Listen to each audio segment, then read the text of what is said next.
po ng kaarawan sa Yes, sa thank araw na ito, you, God. Lord, at ang aming pong kapatid sa ibang bansa na si Brother Ronald, Panginoon.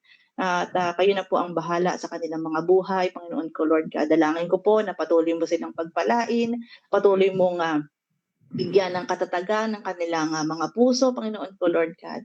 Naniniwala ako, Lord, na ikaw ay napakabuting Diyos, Panginoon ko, Thank you, Lord God. Kung ano Lord. man po ang kanilang dinudulog sa mga dalangin nila sa iyo sa araw-araw, Panginoon ko, Lord God, ay ikaw po ang naniniwala ako na ikaw ay sasagot, Panginoon ko, Lord God. At marami po kaming maririnig na patotoo galing po sa kanila, Panginoon ko, Lord Praise you, God. At sa God. mga susunod na araw, Lord, ang mga ibang naman pong mga kasamahan namin ang magpapatotoo kung gaano kabuti sa mga buhay nila, Panginoon ko, Lord God. Maraming maraming salamat po, in Jesus' mighty name we pray. Amen and amen. At muli ay binabalik ko na po ang ating gawain sa ating pong Senior Pastor, Tay Alex Nusuelo. Praise God, praise God. Palapakan muli natin ang lahat ng mga nag-testimony. Maraming salamat po sa inyong kapahayagan dahil patuloy nagbibigay kalakasan sa lahat ng mga kapakinig. Tunay na ang Diyos talaga natin ay mabiyaya at mabuting Diyos. Happy birthday po, Reverend Dr. Tessa Mante. Sa araw na ito ay siya muli pinagkatiwalaan ng Diyos ng panibagong dagdag na taon ng punong-puno ng pagpapala. Amen. Receive Amen. po Thank you, natin yan. Lord. Good Thank you health. po, Pastor Walang Alex. kasakitang magaganap sa taong ito. Amen. In Thank Jesus' you. name. I At receive. naniniwala tayo na sa buhay paglilingkod na ginagawa natin ito ay ang Diyos ang higit na nakakita. Amen. At naniniwala ko wala tayong ibang dalangin na hindi niya ito ibibigay dahil ito'y ating pananampalataya sa Kanya. As long na nakaalam natin tayo ay lumalakad sa Kanyang katuwiran. Amen. Sa araw po ito, sa ubasal po ng Prayer Faith Church Worldwide Ministries Incorporated, tayo gaganap ng ating pang-anim na taon at 75 madaling araw na pagbabantay sa pananalangin. Gamit po natin ang platform ng Zoom. Salamat sa mga kamanggagawa na talagang gumigising ng ganitong oras. Amen. Wala tayong ibang dasal kundi makalugdan tayo ng Diyos sa ginagawa nating ito. Na ang Diyos lamang lagi natin maparangalan. Tayo ay 15 na po sa platform ng Zoom. Salamat din po sa ating mga tagapanguna dahil patuloy natin ibabahagi ang salita ng Diyos sa mas marami kung ito'y ating isi-share dahil sa kanilang kapahintulutan, nagagamit natin ang social media para ibahagi ang salita ng Diyos. Hindi lang po sa ating 15 sa platform na naka-join ngayon, maging sa lahat ng dadaanan ng ating wall, dadaan sa ating wall, kung definitely mga friends ko dadaan sa kanila ito. Pero mas maganda rin dumaan din sa wall din po ninyo at marinig din po ng inyong mga mahal sa buhay, ng inyong mga anak, kapatid, kamag-anakan, at lalo na mga kaibigan na they are very longing to Christ, no? Talagang gusto nila makapakinig ng salita ng Diyos. Kaya i-share po natin ito. Salamat sa ating spiritual director, Bishop Rosa Mensuelo, kasama kay Pastor Glory. Sa kapahintulutan na yan. Naka-Facebook Live na po tayo ngayon. Salamat sa mga piling kamanggagawa na talagang sumasabay sa ating pag-on. Karamihan sa kanya, puro mga OFW, praise God. Ang ating kamanggagawa sa POF Egypt, naka-join na po si Femi Susan. Ang manggagawa natin sa Canada, si Pastor Arsenil. At dalangin din natin na magkaroon din tayo ng gawain sa Canada. Amen. At syempre, yung ating na-establish na nag-celebrate ng founding anniversary ay ang ating POF Bahrain chapter. Naka-join na rin po sila sa ating Facebook Live. Puro mga OFW nakikita ko. Amen. At yun, meron. Kadyan lang. Si Pastor Roberry Al. Amen. From POF Cebol. At ang hawak ng church ay POF Prayer Mountain. May simbahan tayo sa tuktok ng bundok sa Prayer Mountain. At pinangungunahan nito mag-asawa ng Tongko family sa Pastor Noel at Pastora Mehan. Maraming salamat sa mga naka-join na sa Facebook Live. I-share nyo po para makapag-comment din sila.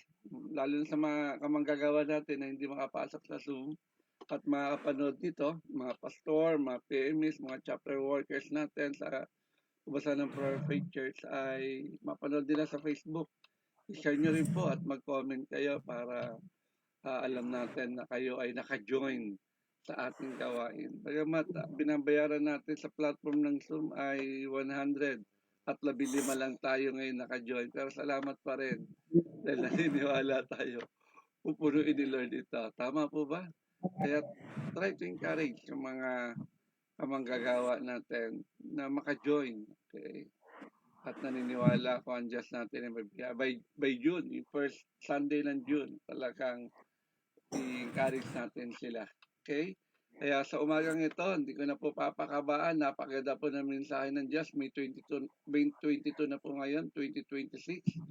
Ang topic po natin ay God allows us to go through trials, poverty, and life test. Okay? At marinig natin ito sa kamanggagawa natin na talagang pinadaan din ni Lord sa ganitong pangyayari sa buhay. Amen? Tinatawagan na po natin si Reverend Josie Naldos. Alright, Sir Turn. Yes. At pinagpalang umaga po sa lahat. Amen, amen. Tunay nga pong napakabuting na ating Panginoon sa ating buhay, di po ba? Yes, Ito thank na you, Lord. tayo. Harap na naman. Kahapon lang. Kahapon nagpagkakaroon. Ito Sabay. na naman. Mabuti talaga ang ating Panginoon. Praise Lahat God. ay pinapadaan niya sa inaayos niya. Mabuti talaga ang ating Panginoon. Kaya isang Amen, amen. muli ang pagpahayag na kanyang salita sa papuri sa kanya. Salamat po sa kalakasan taglay at sa binibigay na yung kasiguruhan, katiyakan sa aking sarili, ating Panginoon buhay. Tunay nga, wala akong masasabi sa ating Panginoon dahil kung gaano niya ako pinadaan sa mga pagsubok na ganyan, gano'n din niya ako itataas sa harap ng ating Panginoon. Kaya salamat talaga. Wala akong masasabi sa ating Panginoon buhay. Dahil, kaya, mag-umpisa lang po tayo magbasa ng ating pong teksto na matatagpuan sa unang Pedro 1 verse 3 to 7. Praise God. Ito po sinasabi. Verse 3, pasalamatan natin ng Diyos at Ama ng ating Panginoong Hesukristo. Dahil sa laki ng habag niya sa atin, tayo binigyan niya ng isang panibagong buhay sa pamamagitan ng muling pagkabuhay ni Hesukristo. Ito ang nagbigay sa atin ng isang buhay na pag-asa na magmamana tayo ng kayamanang di masisira, walang kapintasan, at di kukupas na inihanda ng Diyos sa langit para sa inyo. Sa pamamagitan ng inyong pananampalataya, iniingatan kayo ng kapangyarihan ng Diyos habang hinihintay ninyo ang kaligtasang nakahandang ihayag sa katapusan ng panahon. Ito'y dapat ninyong ikagalak kahit na maaari magdaan muna kayo ng iba't ibang pagsubok sa loob ng maikling panahon. Ang ginto, bagamat nasisira, ay pinapadaan sa apoy upang malaman kung talagang dalisay. Gayun din naman ang inyong pananampalataya na higit na mahalaga kaysa ginto ay sinusubok upang malaman kung ito'y talagang tapat. Sa gayon kayo papupurihan, dadakilain at pararangalan sa araw na mahayag si Hesukristo. Papuri po sa salita ng Panginoon. Tayo po lahat ay imukot mo na langit. Praise God. Ama namin ba na sa langit? Tunay nga po na sa amin, Lord. Salamat po sa lahat-lahat ng pagkakataon na sinasamahan mo kami, Lord God Jesus. At sa mga ganito, kami po nagpupuri, nagpapasalamat sa iyong harapan, Lord God Jesus. Lord, itago mo ako sa iyong likuran at ikaw po ang mahayag at kung makita ng mga kapatiran at lalo na yung Lord, nawa magrema sa puso ng bawat isa ang kanilang mapapakinggan. At Lord, humingi po muna ako ng kapatawaran sa mga nagawa kong pagkakamali, pagkukulang sa iyong harapan, Lord. Sorry po, patawad po, Lord God Jesus. Yung kakulangan ko sa iyong harapan, Lord, patawad, Lord God Jesus. At lalo at sa mga tao na kagawa sa amin ng mga pagkukulang, mga pagkakamali, nagre-release na po kami ng kapatawaran, Lord. At sa mga ganito, bigyan mo po kami ng pusong dalisay, Ama, Lord God Jesus, para yung puso namin ay maging maluwag, yung maaluwan, Lord God Jesus, na makapakinig kami ng iyong mga salita, Lord. Salamat po, Panginoon, sa pagsama mo. Salamat sa kalakasan taglay at Lord, muli nagpapasalamat na po ako. Hindi pa man po tapos ito, pero alam ko, ikaw ang mananagumpay, Lord God Jesus, at ikaw ang makikita ng mga kapatiran, Lord God Jesus. Itago mo ako sa lulukuran, Lord God Jesus. Gamitin mo lamang ako bilang instrumento lang yung mga salita, Lord. Salamat po, Panginoon. At ang lahat ng ito ay itinataas ko at pinagpapasalamat in Jesus' name. Amen. Amen. Praise God. Muli po, isang pinagpalang umaga sa lahat, lalo na po sa kay Bishop at kay Mami Glo. Salamat, Lord. Salamat. At saka kay Pastor Alex, kay Pastor Jay, at sa mga kapastoran, sa mga OFW, Lord God Jesus, at saka sa mga PMA, sa mga lahat ng mga kapastoran, Lord God Jesus, mga church workers, Lord, at lahat ng mga naka-join dito sa Don Watts, yung mga masisigasig na yung walang pahinga na palaging dumadalo, Lord God Jesus, at hangad ko na yung mga hindi nakakadalo ay makasama namin hanggang June para mapuno po itong box na ito kay Lord. Yung hangad na amin po Pastor Alex na maging 100 kami man lang ay matupad, Lord. Alam ko yun po ay matutupad. At Lord, salamat muli. Hindi pa man po ako po lubos-lubos na nagpapasalamat. Lalo na yung sigla, yung kalakasan taglay ay hindi mo binabawi sa akin, Lord. Patuloy akong nananalangin na yung kasi kalakasan ito ay hindi mo babawiin sa akin, Lord. Thank you, Lord God Jesus.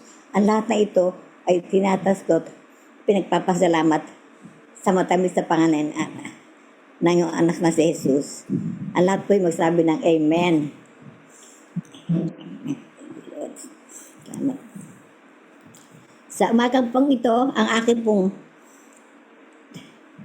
topic ay God allow us to pass by poverty and life tests. And aking pong tema, why God allows us to pass by poverty and life tests.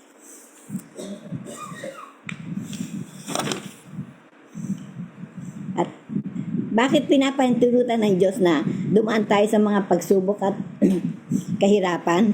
Ang isa sa mahirap na bahagi ng buhay Kristiyano ay ang katotohanan na ang tagasunod ni Kristo ay hindi garantiya na hindi tayo makakaranas ng mga pagsubok at kahirapan. At bakit hinahayaan ng isang mabuti at mapagmahal na Diyos na dumaan tayo sa mga pagsubok, kahirapan, gaya ng pagkakasakit, kapinsalaan sa atin o sa ating mahal sa buhay, kasalatang pinansyal, yung pag-aalala o pagkatakot. Hindi ba ang pagmamahal ay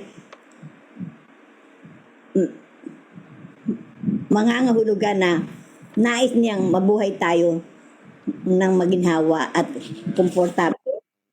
Yes. Ngunit hindi gayon. Malinaw na itinuturo sa atin ng Biblia na iniibig niya ang kanyang mga anak. At sa lahat ng bagay, ang Diyos ay gumagawa ng kasama ang mga nagmamahal sa Kanya. Ang mga tinawag ayon sa Kanyang panukala sa kanila ikabubuti. Sa Romans 8, verse 28 po iyon. Kaya, hindi ko na po kahabain po. Punta na po tayo sa ating pong tema na why God allows us to pass by poverty and life tests. Ang akin pong point 1, basahin po natin sa 1 Peter 1:3-5. Purihin natin ang Diyos at Ama ng ating Panginoong Jesucristo. Dahil sa laki ng habag niya sa atin, tayo isinilang sa isang panibagong buhay sa pamamagitan ng muling pagkabuhay ni Jesucristo.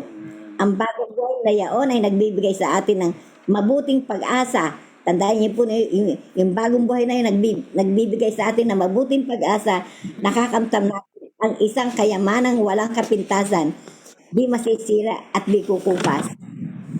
Ang kayamanang yaon na nakalaan sa inyo doon sa langit sapagkat kayo sumasampalataya. Ingatan kayo ng kapangyarihan ng Diyos samantalang hinihintay ninyo ang kaligtasang nakalaan, ihayag sa katapusan ng mga panahon. Ang akin pong point 1, in Jesus stability breeds hope. Sa Panginoon ang katatagan ay nagbubunga ng pag-asa. Di po ba? Kaya yung pong pag-asa na yan talaga, napakaganda talaga. Dahil ano pong pag-asang yan, yung pong pag-asang yan ay ang ating Panginoon. Kaya dapat lumagi tayo sa harapan ng Panginoon lagi at sundin natin yung kanyang mga ipinapagawa sa atin. Mabuti ang Diyos dahil yung pag-asang yan talaga palaging nating na-encounter doon sa bawat verses, bawat na ating pinipreach, nandun ang pag-asa lagi, di po ba? Kasi yung pag-asang yun ay ang ating Panginoon. Kaya nangangahulugan ito na tayo pinapahintulutan niya ang mga pagsubok at kahirapan sa ating buhay. At ang mga ito ay bahagi ng paggawa niya para sa lahat ng bagay, para sa ating ikabubuti. Kaya nga,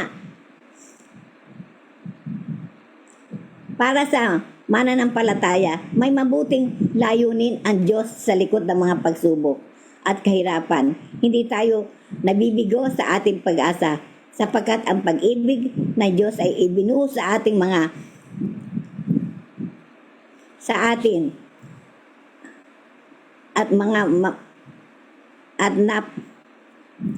sa pamamagitan ng Holy Spirit na na ipinagkaloob sa atin, di po ba? Kaya ngayon po naunawaan talaga na yung mga pagsubok na yun talaga dapat ipagpasalamat natin. Dahil kung malalagpasan mo ito at mararanasan mo ito nang hindi ka sumusuko, magpapatuloy ka, yung harapin mo at ipagkaloob mo lahat sa ating Panginoon, humingi ka ng tulong sa Kanya, lahat ay gagawin ng ating Panginoon. Kasi pinapadaan ka lamang niya sa ganun sitwasyon. Tinitest lamang tayo ng ating Panginoon. Kung ito'y mapagtatagumpay natin, yung mararanasan natin, yung hindi tayo tatalikod, di po ba? Kanong iba na yung maliit lang na ano lamang kabiguan sa buhay, yung kung ano-ano lang sinasabi, lumalayo na, di po ba? Makarinig lamang ng salita na hindi maganda, mag-goodbye na. Hindi ganun. Ang gusto ng ating Panginoon, ito pala ay given na talaga, na tayo ay talagang binibigyan niya tayo ng mga pagsubok na dapat ay tanggapin natin at kasi ang Panginoon ang kikilos sa ating buhay. Hindi tayo dapat na mag-worry, hindi tayo dapat na mag-isip ng kung ano ng bagay. Basta hayaan na lamang natin na ang Panginoon ang kumilos sa ating buhay. Dahil yung sa bandang huli, yung pag-asa ay naroon. Kasi ang pag-asa ay ang ating Panginoon. Kaya mabuti ang Diyos talaga sa ating buhay. Kaya hindi tayo dapat na manghinawa, hindi tayo dapat na malungkot sa mga nararanasan natin. Kaya sabi ko nga, chill lang tayo, enjoy lang ang buhay natin. At patuloy lamang tayo sa harapan ng ating Panginoon. Patuloy tayong gumawa, sumunod sa layunin ng ating Panginoon buhay. Tuloy lang ang buhay dahil sa dulo may pag-asa. At ang ating pag-asa na yan, ang ating Panginoon buhay. Kaya papuris sa kanyang salita. Pumunta na po tayo sa akin pong point 2 na mababasa po natin sa 1 Pedro 1:6-7. Ito'y dapat ninyong ikagalak kahit na maaari magdanas muna kayo ng iba't ibang pagsubok sa loob ng maikling panahon. Ang ginto bagamat nasisira ay pinapadaan sa apoy upang malaman kung talagang dalisay. Gayon din naman ang inyong pamanampalataya na higit na mahalaga kaysa ginto ay sinusubok upang malaman kung talagang tapat. Sa gayon kayo papupurihan, dadakilain at pararangalan sa araw na mahayag si Jesucristo. Ang akin pong point 2, God wants us to be shaped by trials. Tingnan nyo, ang Panginoon ay hinuhubog niya tayo sa mga pagsubok. Doon tayo hinuhubog. Nakita nyo, maganda talaga ang layunin ng ating Panginoon sa ating buhay. given na tayo dumaan sa mga ganitong pagsubok. Pero doon makikita natin kung tayo ngay hinubog na ng ating Panginoon sa mga pagsubok na yan. Kasi makikita mo sa kilos mo, makikita mo sa mga ginagawa mo, kung ikaw ay talagang nahubog na yung ibig sabihin, napagdaanan mo na yung pagsubok na yan, doon mababago ang iyong buhay. Katulad sa lahat ng bagay, ang pinakalayunin ng Diyos para sa atin ay lumago tayo at maging katulad sa kabanalan ng kanyang anak. Sa Romans 8 verse 29, sapagkat mula pa'y alam na ng Diyos kung sino ang magiging kanya at ang mga ito'y pinili niya upang maging katulad ng kanyang anak. Ito ang layunin sa buhay ng Kristiyano at sa bawat at sa lahat ng pangyayari sa ating buhay. Ito ay buhay ay kahati ng proseso ng pagpapaging banal ng Diyos sa atin. Tingnan nyo talaga yung pala yung ginararanasan natin, kahati ng proseso ng pagiging banal ng Diyos sa atin. Kasi ang Diyos ay banal at gusto niya tayo maging banal, di po ba? At sapagkat talaga niya sa atin para sa kanyang layunin at upang maging karapat-dapat tayo sa kanyang kaluwalhatian. Ang paraan kung paano ito ginagawa ng Diyos sa pamamagitan ng pagsubok ay ipinaliwanag ni Apostol Pablo sa ating teksto. Ginagawang dalisay ng mga pagsubok at kahirapan ang pananampalataya ng mga tunay na mananampalataya upang maging payapa sila sa kaalaman na ito ay totoo at di tatagal. Ang ganda po, di po ba? Ang gandang tandaan ng mga paliwanagan na ito. Tandaan kapatid, hinuhubog tayo ng mga pagsubok ang ating makadiyos na pag-uugali at binibigyan niya tayo ng kakayahan na magalak sa ating mga pagbabata sapagkat alam natin ito'y nagbubunga ng pagtitiyaga. Tingnan nyo, ang ganda, di po ba? Kaya pala, sabi ko nga yung kagalakan ganyan, talagang hindi talaga maaalis sa atin kasi yung pala ay mula sa ating Panginoon na buhay. Doon niya tayo sinusubok at tinitingnan ang ating kakayahan. Di po ba? Kaya kailangan talaga humingi tayo ng kalakasan sa ating Panginoon buhay at huwag niya tayong iiwanan lalo na sa panahon ng mga pagsubok na yan. Talagang dapat na tayo gumawa at ang Panginoon lamang ang ating unahin. Sa Panginoon lamang tayo lumapit, hindi sa kung sino-sino lamang.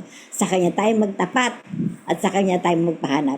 Mabuti ang ginagawa ng Panginoon sa ating buhay dahil ang Panginoon po ay siloso, huwag tayong lalapit sa iba. Siya lamang po ang ating lapitan at siya ang ating unahin.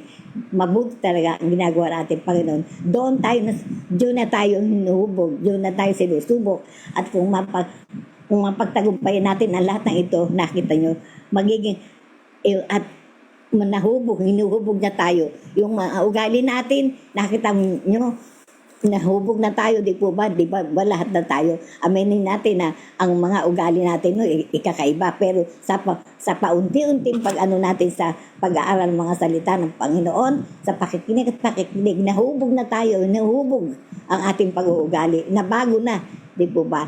At pati ang buhay natin na binago na ng ating Panginoon. Kaya papuri sa salita ng Panginoon, tunay ang napakabuting aralin ang kanyang mga salita. Salamat Panginoon sa katuruan at salamat sa wisdom and understanding na pinagkakaloob mo sa bawat isa sa amin. Tunay ang napakabuti ng yung mga salita na aralan. Salamat po Panginoon at itong kaligayahan na ito na yung kagalakan ay aming mga natanggap na sapagkat alam namin ito'y nagbubunga ng pagtitiyaga.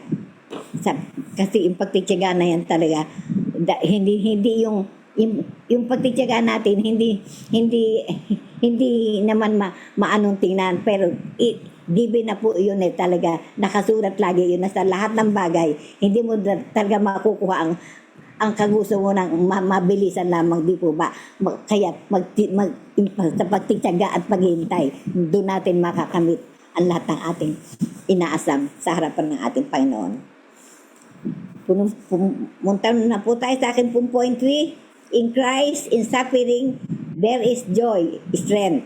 May kagalakan at kalakasan sa Panginoon. Sa Romans 5 verse 3 to 5, ikinagagalak din natin ang mga kahirapang ating tinitiis dahil alam natin ito'y magbubunga ng pagtitiyaga at ang pagtitiyaga ay nagbubunga ng mabuting pagkatao at ang mabuting pagkatao ay pag-asa. Andyan, kasama na naman po ang pag-asa dito. Kaya napakabuti ng ating Panginoon. Kung aaralin lamang po natin ang mga salita ng ating Panginoon, napakaraming katuruan at hanggang sa ngayon, ang gusto ko malaman, matutunan talaga ang buhay ng ating Panginoon. Kahit nasasabing may edad na, pero gusto kong aralin, gusto kong matuto pa rin na makita at maalam kung ano yung buhay ng ating Panginoon. Dahil hanggang sa dulo, sabi ko nga, dito makikita mo na may pag-asa pa rin na matuto ako. Hindi ako nawawala ng pag-asa dahil pinipilit ko at nagtitiyaga ako na aralin talaga ang buhay ng ating Panginoon. Dahil mahiwaga siya eh. Kung talaga mahiwaga, di po ba? Mahiwaga ang ating Panginoon. Binigyan tayo ng perpektong halimbawa ng ating Panginoong Kristo. Ngunit ipinadama ng Diyos ang kanyang pag-ibig sa atin nang mamatay si Kristo para sa atin nang tayo makasalanan pa. Sa Romans 5 verse 8, ipinapakita ng mga talatang ito ang mga aspeto ng layunin ng Diyos sa ating mga pagsubok at kahirapan, maging sa mga dinanas na pagsubok ni Kristo. Ang pagtitiyaga ay nagpapatibay sa ating pananampalataya. Ang lahat ng ito magagawa ko dahil sa lakas na kaloob ni Kristo sa akin sa Pilipos 4 verse 13. Gayon man, dapat tayong maging maingat na huwag nang gamiting dahilan ang mga pagsubok at kapighatian kung ang mga iyon ay resulta ng pagkakamali. Tandaan po ninyo na huwag na raw nating maging dahilan yung mga ganong pagsubok kung ang mga iyon ay resulta ng pagkakamali. Sa 1 Pedro 4 verse 15, huwag nawang mangyaring maparusahan ang sinuman bilang mamamatay tao, magnanakaw, salarin o himasok sa di niya dapat panghimasukan. Patatawarin ng Diyos ang ating mga kasalanan dahil ang walang hanggang kaparusahan yun ay binayaran na ng handog ni Kristo doon sa krus. Gayon man, daranasin pa na natin ang natural ang konsekwensyon ng ating mga kasalanan at maling desisyon sa buhay na ito. Ngunit ginagamit ng Diyos maging ang mga pagsubok at kahirapan na bunga ng ating mga pagkakamali upang hubugin at hugusin tayo ayon sa kanyang naisin para sa ating kakabuti. Lumalakas tayo, tumatatag habang tayo nagpapatuloy na gumaganap na ating calling sa kanyang harapan. So let's abide in Him. He will abide with us. Hindi niya tayo iwanan man o pababayaan. Napakabuti po ng ating Panginoon. Pumunta na po tayo po sa ating conclusion. Sa pagdaan ng mga pagsubok at kahirapan sa buhay, mayroon tayong tagumpay. Magpasalamat tayo sa Diyos na nagbibigay sa atin ng tagumpay sa pamamagitan ng ating Panginoong Jesucristo. Sa 1 Corinto 15 verse 57, bagamat nasa gitna tayo ng espiritual na labanan, walang kapangyarihan si Satanas laban sa mga mananampalataya. Ibinigay sa atin ng Diyos ang kanyang salita upang gabayan tayo ng lakas at pribilehyo na lumapit sa Diyos sa panalangin sa lahat ng oras para sa anumang bagay. Tiniyak din niya sa atin na hindi niya tayo bibigyan ng pagsubok na higit sa ating makakayanan. Sa 1 Corinto 10:13, wala pang pagsubok na dumating sa inyo na dinanas ng lahat ng tao. Tapat ang Diyos at hindi niya ipapahintulot na kayo subukin na higit sa inyong makakaya. Sa halip, pagdating ng pagsubok, bibigyan niya kayo ng lakas upang mapagtagumpayan iyon. Di po ba? Glory to God po, nababuti talaga ang ating Panginoon sa buhay dahil sa mga pagsubok na yun talaga, hindi naman ibibigay talaga kung hindi makakaya. Subok ko na po yun dahil talaga sa naranasan ko po, napakaraming pagsubok pero nandun pa ang pagsama ng Panginoon. Kaya sabi ko, pagsubok lamang yan, makakaya ko yan, lalagpas din yan. Sabi nga, chill lang at saka smile lang, tuloy ang buhay. ganun tayo, hindi tayo dapat manghinawa dahil sa bandang huli, alam po natin na ang Panginoon ay gumagawa ng naayon sa kanyang kalooban. Gumagawa siya sa atin at hinuhubog niya tayo at pinapadampa niya tayo sa apoy at ang ang pinakamainam yung ating ay hinuhubog niya tayo at hinuhugis pa tayo ayon sa kanya naisin para sa ating kabubuti. Yung palang gusto na ating Panginoon sa ating buhay. Lumalakas tayo, tumatatag habang tayo nagpapatuloy na gumaganap ng ating calling sa kanyang harapan. Mabuti po ang Diyos, mabuti sa atin at minsan hindi niya tayo pinabayaan. Kaya salamat Lord God Jesus sa ating kung binigyan mo sa umaga ito sa pagsama mo sa akin, Lord. Thank you, Lord God Jesus. Bagamat pagod, pero hindi po ako nakakaranas sa panghihina, kalakasan na binigay mo sa akin, patuloy na pagsubaybay sa akin. Thank you, Lord God Jesus. Tayo po lahat tayo manalangin na. Father God in heaven, Lord Jesus Christ, Holy Spirit, thank you, Lord, sa pagsama mo sa akin, sa paghayag ng iyong salita. Nawa, Panginoon, magrema ito sa puso ng bawat isa at maging maganda ang pananaw ng bawat isa sa nahayag na mensahe. Binibigyan tayo ng tatag ng kalooban. Ito'y nagbubunga ng pagtityaga, pananatili sa harapan ng Panginoon. Nagagalak ang Diyos sa ating mga ginagawa sa kanyang buhok.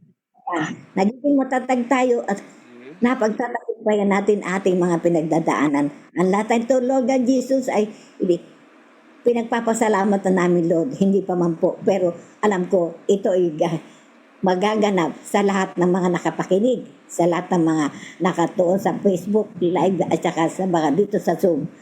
Lord God, we give you thanks and glory, we give you praise, at ang lahat na ito, Panginoon, ay galing sa iyo. Mahal ka namin, Lord. Glory to God. Amen. Palapakan natin ang Diyos sa buhay ng Reverend Diyos Inaldosa. Sa napakagandang mensahe po ngayon, tunay mga kapatid ko sa Panginoon, tandaan natin, wala sa atin dito, kahit sino man tao ang gustong dumanas talaga ng paghihirap. Tama po ba? O dumanas ng mga sakit sa buhay. Maging pagsubok, gusto natin payapang buhay. Tama po ba?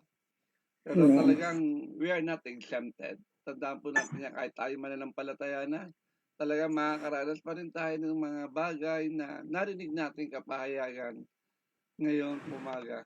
Minsan nga, nagtatalong tayo Lord, bakit mo pinapaintulutan mangyari sa akin ito? Tama po ba? Minsan may mga ganun tayo, naglilingkod naman ako sa iyo, bakit ako nararanasan ito? Hallelujah. Mga tanong na talaga out of the blues Tama po ba? O minsan meron pa tayo sinasabi, Lord, kung talaga mahal mo ako, bakit naghihirap ako? Mahal talaga tayo ni Lord. Bakit ka naghihirap? Baka hindi ka nagtatapat. Amen. Baka tikom yung palad mo.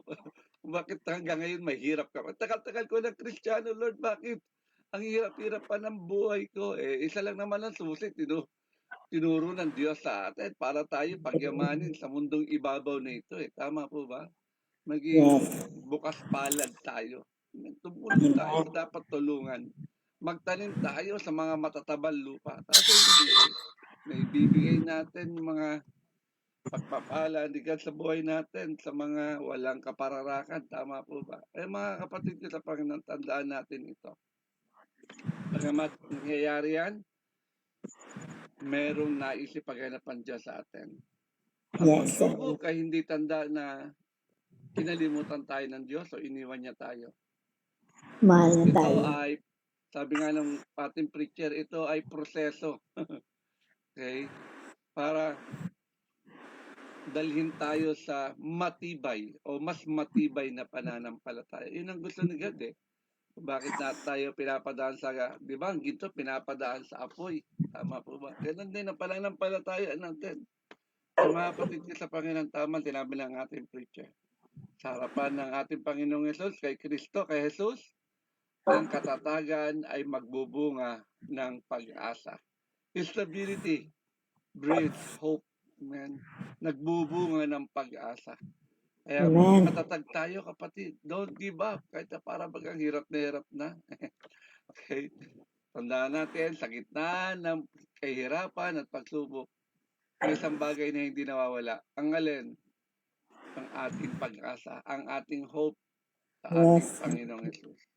Alam naman natin, Amen. ang mundong ito, unstable talaga eh. Tama po, pati pa nga natin alam kung ano mangyayari after ng pit stop doon sa kaguluhan. Pero, alam natin, may Kristo tayo, kaya meron tayong living hope, meron tayong buhay na pag-asa. Kaya ano mga nagaganap na bagay sa mundong ito, okay, lalo sa buhay natin, minsan talaga, kakaroon tayo ng financial struggles, kaya minsan napapaisip tayo, okay, aaralan tayo ng kasakitan, mga problema, mga broken relationship, pero still, pinanghahawakan natin ang salita ng ating Panginoong Yesus. He is our living hope. Kaya ang pag-asa natin bilang mga mananampalataya, mga kapatid ko sa Panginoon, lagi ko sinasabi to, hindi ito nakabase sa sitwasyon. Tama po ba? Kung hindi, nakabase ang ating pag-asa sa pangako ng Diyos sa atin.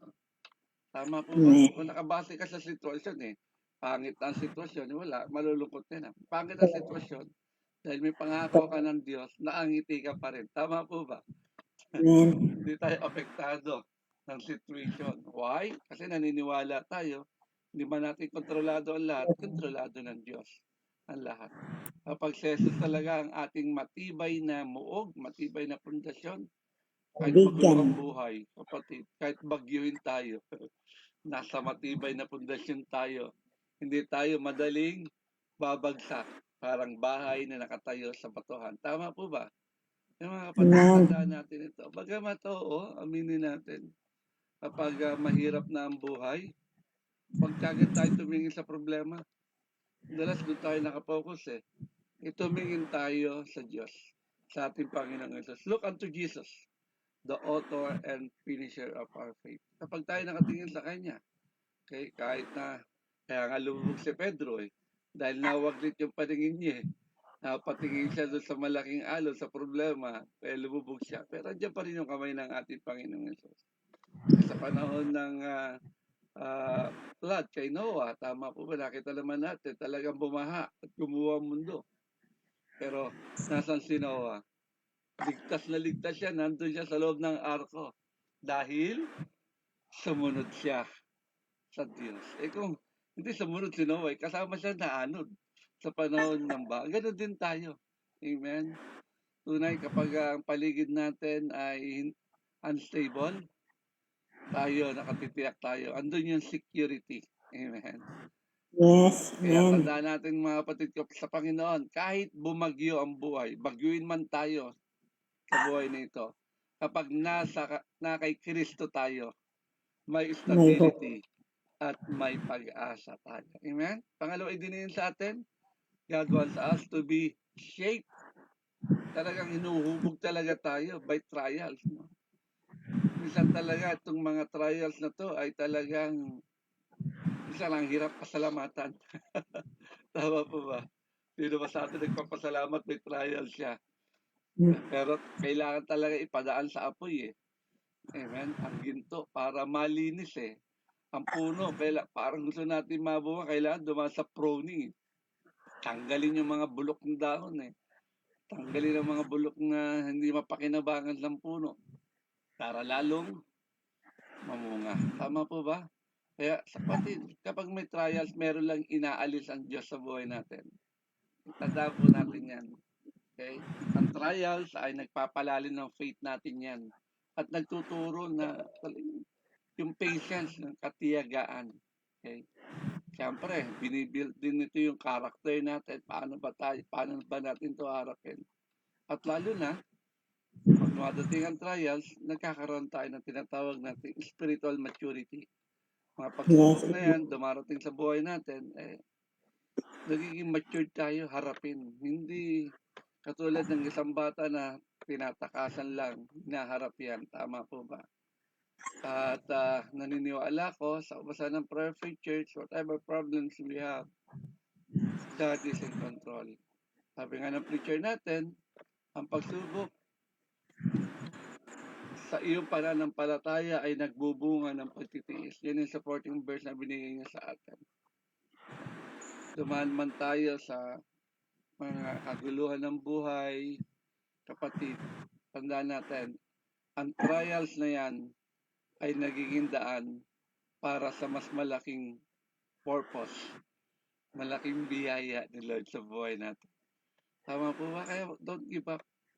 Patuloy lang tayo. Maging masigasig sa ginagawa natin ito. Bagamat pupungas-pungas, iniisip ko nga noong oras na nakatulog, parang inaantok ako. Pero salamat. After this, kailangan ko mag-walking. Hindi na ako makapag-jogging ngayon, puro lakad na lang. Hindi sa tabing dagat, kundi sa gilid ng bundok. O kaya sa gilid ng bukid. Yun yung aking paligid ngayon. Ayan. Kaya tandaan natin mga kapatid ko sa Panginoon. Huwag tayo mawawalan ng joy. Huwag tayo Yes. mapanghinaan ng loob. Yan ang tinuturo sa atin ng ating preacher. Na siyang talaga nakita natin lahat. Tayong lahat ay buhay na saksi. Kung paano siya pinadaan sa apoy. Kung paano sila pinadaan sa mga trials. Pero naandun pa rin yung joy. Tama po ba? Kaya nga sabi, tinanong siya, Ma, okay ka ba? Ang sagal lang sagot niya. Okay ako kahit hindi okay. Parang kung pakikinggan mo, parang contradiction yata, mukhang wrong grammar. Parang may mali. O, hindi talaga maintindihan yung spiritual nating kalagayan. Okay? Tumanaan man tayo sa mga pagsubok, pero andun pa rin yung joy. Okay tayo, andun yung joy. Tama po, dahil hindi tayo nakatingin sa sitwasyon eh. Masaya pa rin tayo dahil alam natin, meron Diyos nagbibigay sa atin ng kalakasan, kasiguruhan sa buhay na ito. Tama po ba? Kaya yung sinabi sa atin na pangatlong puntos, sa ating Panginoong Yesus, okay, sa suffering na meron tayo, andun yung joy at strength. Di ba? Masaya na nakakaranas na nga ng ganyan. Tama po ba?